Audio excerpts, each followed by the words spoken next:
When the divine speaks, it does not speak to the mask you wear in front of others. It does not whisper to the image you've built over time, the identity you crafted from memory, fear, or imitation. The voice that comes from the divine, subtle as wind, quiet as breath, speaks to something ancient within you, something original. It speaks not to the person you believe you are, but to the soul you forgot you've always been. When God says, "This is your duty now," He is not telling you what to do. He is reminding you of what you already are. Many people wait for signs. They look for voices in the sky, patterns in clouds, symbols in books, or validation from other people.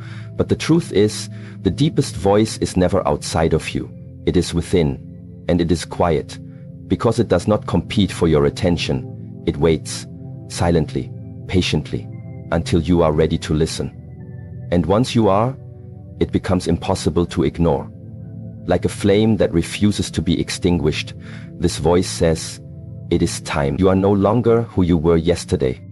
The transformation begins not with loud declarations, not with dramatic gestures, but with awareness, subtle awareness. The kind that sits in your chest when you wake up and feel that something has shifted, though you cannot yet name what it is. It is a sensation more than a thought, a pull more than a plan.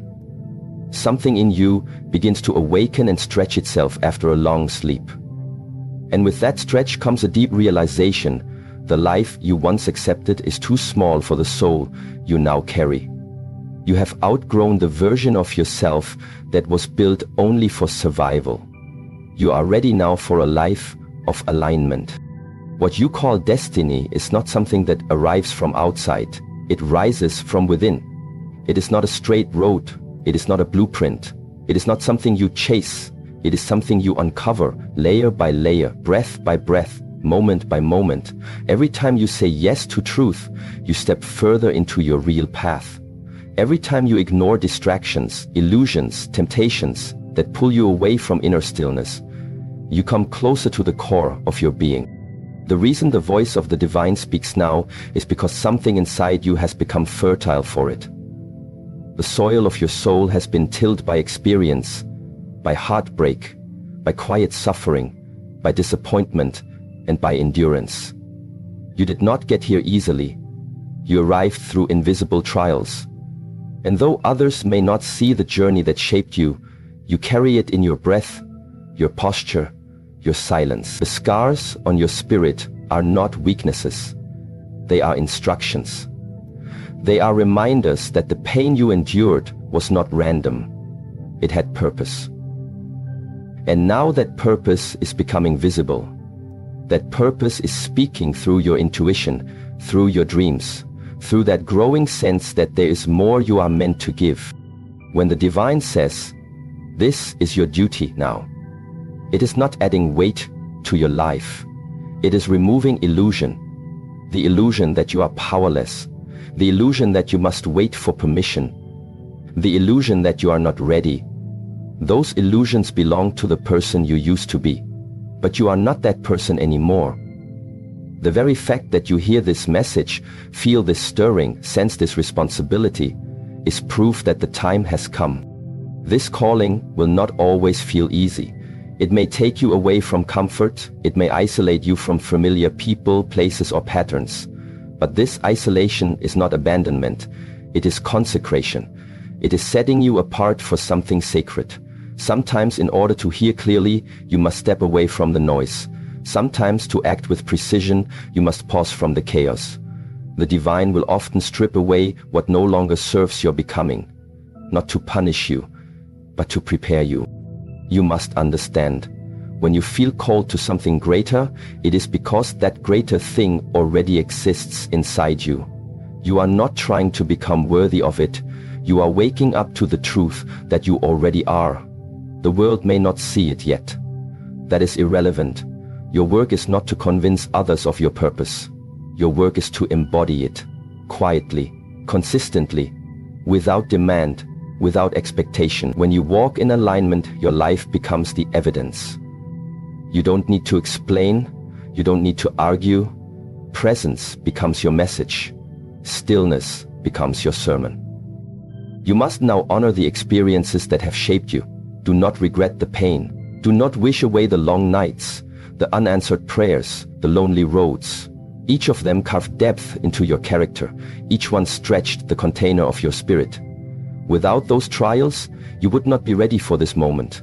You would not have the compassion, the awareness, the sensitivity required to carry your new duty. And make no mistake, your duty is not just action. It is presence. It is energy. It is how you breathe, how you respond, how you treat people when no one is watching. There is something powerful about a person who knows who they are in silence, when no one claps, when no one thanks them, when no one sees. That kind of power does not come from the world. It comes from alignment, from obedience to the unseen, from loyalty to the eternal. And that is what your duty now requires, not performance, not ego, but reverence, stillness, humility, the understanding that you are a vessel for something timeless. You have not been chosen because you are flawless. You have been chosen because you are willing, and willingness is more powerful than perfection. Willingness opens doors that logic cannot. Willingness attracts grace. Willingness says, even if I don't understand, I trust. Even if I feel fear, I move. And in that movement, in that sacred trust, you become a magnet for synchronicity. Paths begin to appear. Connections reveal themselves. Not because you forced them, but because you aligned with them. This new phase of your life is not about accumulation. It is about activation. It is about remembering what lies dormant within you. The strength to speak when silence is wrong. The courage to be alone rather than be untrue. The discipline to choose what is right even when it is not convenient. These are not heroic acts. These are simply the signs of a soul walking in its duty. A soul that no longer compromises for comfort. A soul that is no longer seduced by shortcuts or applause. A soul that has seen the cost of staying asleep and has decided to awaken. Your awakening will not always be celebrated. Some will misunderstand you. Some will resist your change. Some will attempt to pull you back into who you were. But you must not return. You must not shrink. You must not dilute your light to fit into spaces that no longer honor you. Your duty requires your full presence, your undivided focus, your refusal to betray your soul for temporary safety. And so now you breathe differently. You move with intention. You listen more, speak less. You sense energy, not just words. You no longer waste time explaining yourself to those who choose confusion. You no longer delay your evolution to make others comfortable. You are not here to entertain. You are here to awaken, to serve, to radiate. And in doing so, you become a mirror to others, a reminder of what they too can become. God said, this is your duty now, not later, not someday, now. Because the world needs more aligned souls walking in truth. Because there is a wound in the collective consciousness that your hands were designed to heal. Because there is a frequency you carry that is medicine for those who have forgotten their own strength. You are not here by chance. You are not hearing this by accident. Something is being activated in you that cannot be undone. Your task is not to understand every detail. Your task is to take the next breath with awareness, to take the next step with clarity, to choose the next action with alignment. One moment at a time, one thought at a time. And as you do, you become the living answer to the very prayers you once spoke in desperation. You are no longer who you were yesterday. You cannot return to that version of you, because that version no longer fits the shape of your soul. And that is a gift. It is the divine's way of saying you are ready. So walk forward, not in arrogance, but in reverence, not in haste, but in certainty. You are not here to be everything. You are here to be you, fully, honestly, fearlessly. And that is more than enough. When the divine reveals a duty to your heart, it does not come with fanfare. It does not shout over the chaos. It speaks in stillness, where only the disciplined mind can truly hear. And once you have heard it, there is no turning back, not because you are forced, but because your soul recognizes that what has been revealed to you is not a suggestion, it is a command, whispered with the gentleness of truth. It becomes your path. And to walk this path, you must cultivate the only thing strong enough to hold your purpose steady in a world that constantly seeks to pull it apart. Inner discipline. Discipline is not punishment. It is not rigidity. It is not about restricting your joy. True discipline is an offering. It is a form of respect. It is the structure that allows your spiritual fire to burn cleanly without consuming you. When you are called to fulfill divine duty, it is not simply about what you will do in the world. It is first about what you will become within. Because what you become internally sets the tone for everything you touch external. Without discipline, your purpose dissolves into emotion. Without discipline, the sacred turns into spectacle. Without discipline, the message becomes distorted by ego. So if you feel the pull of something greater, know this. Your first task is not to act, it is to align. You must become a vessel that can hold the power of your own purpose. You must prepare your mind to stay clear when confusion rises. You must train your body to move with focus when fatigue enters. You must train your heart to remain open when doubt tries to close it. This is the true nature of discipline. It is not about denial, but about preparation.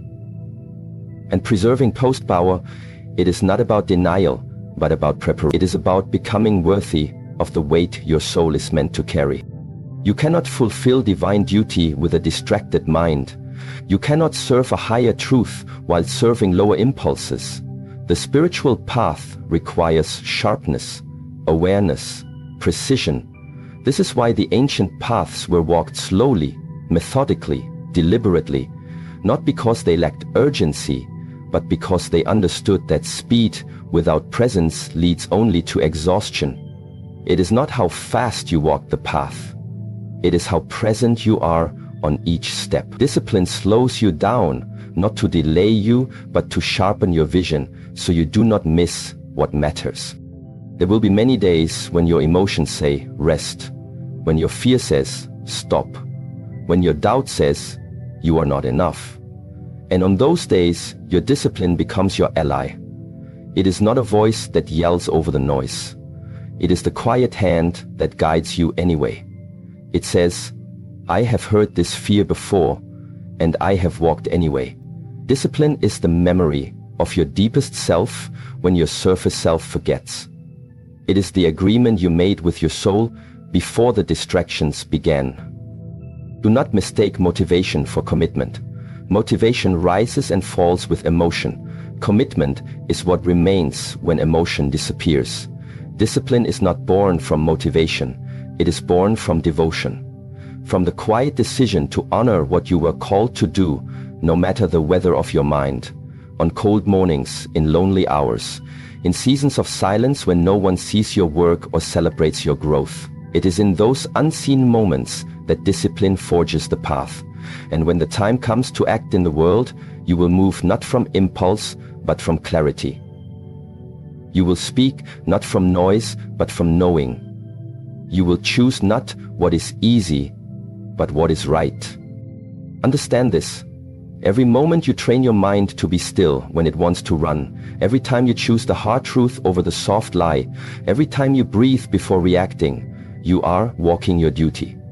You are aligning with something ancient and sacred. You are cultivating inner power, the kind that cannot be taken from you. This power is not flashy. It does not seek to be admired. It does not boast. It sits quietly in the spine, in the breath, in the gaze. And from this quiet power, your actions begin to reflect a higher order. If you skip this inner discipline, you may still accomplish things, you may still build something, but you will always be at the mercy of your inner storms. You will create from reaction instead of creation, from fear instead of wisdom. You will give up the long path for the quick win, and in doing so you betray the sacredness of your calling. The way of discipline is not glamorous, it is repetition. It is rising before the sun, not for the sake of routine, but to remind the body who is in command. It is sitting in silence when the world screams for entertainment. It is saying no to temporary pleasure in service of permanent alignment. It is mastering small moments, because you understand that destiny is built in the ordinary, not the extraordinary, not the dramatic, but in the quiet choice to live on purpose every day. When your duty becomes clear, your time is no longer yours to waste. You begin to treat each moment as sacred. You do not rush through your day, you move through it with reverence. You do not speak carelessly. You speak as if your words carry vibration, because they do. You do not live for distraction, you live for direction. Because you understand that the divine did not whisper this task to you just to be ignored. You were not awakened just to fall back asleep. You were chosen not because you are better, but because you are willing. Willing to become disciplined, willing to become focused, willing to endure the discomfort of transformation, willing to say no when the world begs you to say yes, willing to stand still when the crowd runs, willing to hold your peace when provoked. This kind of willingness does not shout. It does not seek approval. It simply becomes the foundation for something eternal. You cannot serve two masters. You cannot serve your divine duty while serving your ego. The ego wants to be liked. It wants to be seen. It wants comfort, reward, recognition. But the soul is not concerned with these things. The soul seeks alignment, completion, integrity, and discipline is the bridge between these two worlds. The more you practice it, the more you begin to live from soul instead of self, the more you discipline your reactions, your thoughts, your choices. The more your divine duty becomes not something you do, but something you are. This is the transformation. You no longer ask, what do I want today? You ask, what is required of me today? You no longer ask, what will make me feel good? You ask, what will make me clean inside? And you follow that path, even when it costs you, especially when it costs you, because you understand that the price of purpose is always discipline. The ancient masters did not become wise by chasing every desire. They became wise by transcending them, by watching the rise and fall of their thoughts, by observing their emotions without being consumed by them, by choosing to respond instead of react. And that wisdom is still available to you. If you are willing to walk the path of discipline, you must now decide, will you be a prisoner of your patterns or a student of your purpose? Will you repeat the past or will you forge a new future? Will you be led by impulse or will you be led by insight? These are not questions to be answered once. They are answered every day, in every choice, in every breath. Do not wait for perfect conditions to begin. The path of discipline does not begin when life becomes easy. It begins when you make the choice, despite the resistance. You do not wait for the mind to be silent. You train it to be silent. You do not wait for clarity. You create space for it through simplicity. You do not wait for peace. You bring it with you in every step. Discipline is not something you add to your life. It is something you become. You become the person who rises when others remain asleep. You become the one who keeps their word, not for applause, but for honor. You become the one who moves with integrity, even when it goes unnoticed. And in becoming that person, your divine duty begins to unfold, not through force, but through flow. Because when your inner world is in order, the outer world begins to reflect that harmony. This is the secret known by all great souls, that the real battlefield is within, that before you change the world, you must first change your breath, your thoughts, your patterns. That discipline is the invisible architecture that allows your divine calling to stand tall, even in the storm.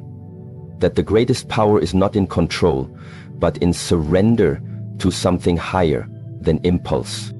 So you begin again, every day, every morning. You bow in humility to the path. You offer your distractions. You lay down your excuses. You enter the temple of stillness. And there, you remember. You remember that your duty is not outside of you. It is not in the future.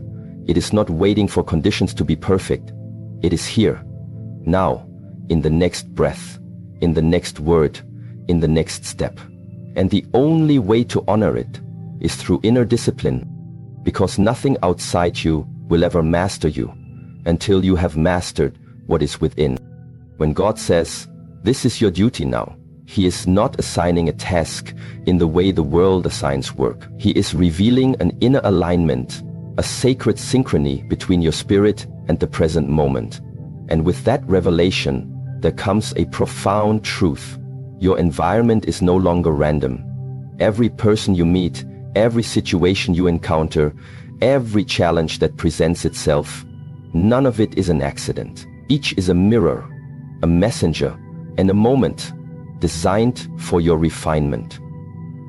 The third keynote of this divine instruction is the deep realization that your surroundings, your circumstances, and your daily reality are the spiritual terrain in which your duty must now unfold. So many people long for purpose, but they imagine it as something far away on a mountaintop, in a temple, or after years of preparation.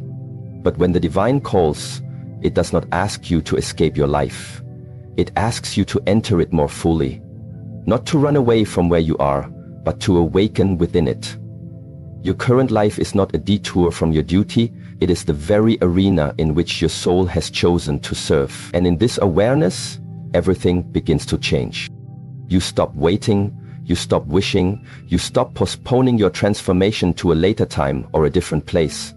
You realize that the conversation you are having right now is the opportunity to be present. That the conflict you are avoiding is the space to practice peace. That the pain you carry is the invitation to embody compassion. The ordinary moments begin to shimmer with sacred potential because you finally understand. Duty is not somewhere else. It is here, now. When the divine calls you into duty, it does not only anoint you with vision, it equips you with new eyes. You begin to see deeper. You begin to sense the energetic currents beneath what appears normal. You begin to hear the silence between words, to feel the emotions behind actions. And this sensitivity is not weakness, it is strength. It is the spiritual maturity to recognize that life is speaking to you through everything, that nothing is wasted, that even the obstacles are assignments, that even your enemies are teachers, that every moment is part of your training. Your duty then is not about escaping difficulty. It is about meeting it with wisdom. It is about standing calmly in the storm and choosing to be still. It is about moving through your day with the quiet dignity of someone who understands that life is not happening to them, it is happening through them. The more conscious you become of this, the more powerful your presence becomes. Because now you do not act from reactivity, you act from awareness. You do not respond out of habit, you respond with depth. You may ask, how do I serve in this place? You serve by being present. You serve by being clear. You serve by being fully who you are, right where you are. The child you speak to is not just a child. They are a soul observing how truth sounds in a human voice. The elder you help across the street is not just a stranger. They are an opportunity for you to remember humility. The coworker who frustrates you is not just a nuisance. They are the friction required to polish your patience. The neighbor who gossips about you is not just an annoyance. They are the mirror to your ego, reminding you where you still seek approval. This is the hidden curriculum of life, and once you have been called into duty, you cannot ignore it. Your work now is to observe with sacred eyes, to listen with deeper ears, to walk with the understanding that each step you take is part of a path designed by something far wiser than you. And though you may not understand every twist and turn, you trust the one who guides it. In this duty, you will not be given everything you want. You will be given everything you need. You will be given people who challenge your patience so that you may develop equanimity. You will be given moments of doubt so that you may cultivate unwavering trust. You will be placed in positions where your only option is to grow or remain asleep. And when you choose growth, when you choose stillness, when you choose to see the divine in the ordinary, you begin to live in alignment. And that alignment is felt by others even if they cannot explain it. You become the one who doesn't just say wise things, you radiate wisdom. You become the one who doesn't talk about peace, you carry peace. You become the one who doesn't need attention because your energy speaks louder than your voice. This is what true duty looks like. Not performance, not grandiosity, but quiet presence that shifts rooms. Stillness that calms chaos. Gentleness that disarms anger. You must understand, your energy is your offering. Your way of walking into a room, your way of responding to tension, your way of holding eye contact, your way of listening without interruption. These are not small things, they are sacred things. They are the way heaven speaks through human form. And when you recognize that your presence is your purpose, you stop searching for meaning outside yourself. You begin to see that your life, exactly as it is the temple. This shift in perception is not always easy. The mind wants drama. It wants a big mission. It wants something that sounds important to others. But the soul is not concerned with sounding important. It is concerned with being true. Your duty may not be glamorous. It may not be praised. It may not be understood by those around you. But it is real, and it is yours. And if you are faithful to it, your life will become medicine to those who are starving for authenticity. There will be times when you feel unseen, when you wonder if this quiet path of presence matters, when you question whether your inner work is really changing anything. But remember this, just because a seed is underground does not mean it is dead. Growth happens in silence first. Transformation begins unseen. And your discipline, your faithfulness, your presence, they are planting roots that will one day bear fruit in ways you cannot yet imagine. They are planting roots that will one day bear fruit in ways you cannot yet imagine. Your surroundings are not random. Your job, your city, your community, your relationships, all of them are part of your training. All of them are places where your light is meant to shine. If you were supposed to be elsewhere, you would be. If you were meant to have a different past, it would have happened. But the story you carry is exactly the one required for your duty. The experiences you have survived are the credentials of your calling. The lessons you've learned through pain are the teachings you will now embody. Nothing was wasted. Not one tear, not one loss, not one detour. It has all led you here, to this moment, to this invitation, to this sacred duty. And now it is your turn to serve. Not out of obligation, not out of guilt, but out of reverence. Because once you realize that your life is part of something divine, service is not a burden, it is a gift. It is a privilege to wake up and ask, how can I honor what I've been given today? How can I show up with integrity even when no one is watching? How can I treat this interaction as sacred, even if the other person does not?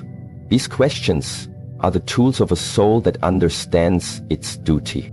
You are not responsible for changing the entire world. You are responsible for changing your frequency. And from that shift, the world around you will begin to change. You will attract different people. You will be guided to different opportunities. You will feel a different kind of peace. Not the peace that comes from avoiding life, but the peace that comes from fully engaging it with presence. Do not wait until you feel ready. Do not wait until others approve. Do not wait until the conditions are ideal. You are already where you need to be. The divine has already positioned you. Your only job now is to awaken within your current position, to breathe deeply, to slow down, to watch, to listen, to respond with grace, to act with clarity, and to trust that what is unfolding is not chaos, it is choreography. You are not lost, you are being led. You are not stuck, you are being seasoned. You are not too late, you are right on time. The circumstances that surround you are not obstacles. They are your altar. And your willingness to show up fully is your offering. So stand where you are, not in fear, not in doubt, but in deep remembrance that God has placed you here, that this moment is not random, that your energy matters, that your integrity is seen, and that your life, exactly as it is enough. Because when you carry the divine within, every place becomes sacred, every step becomes prayer, every moment becomes purpose. And this is your duty now.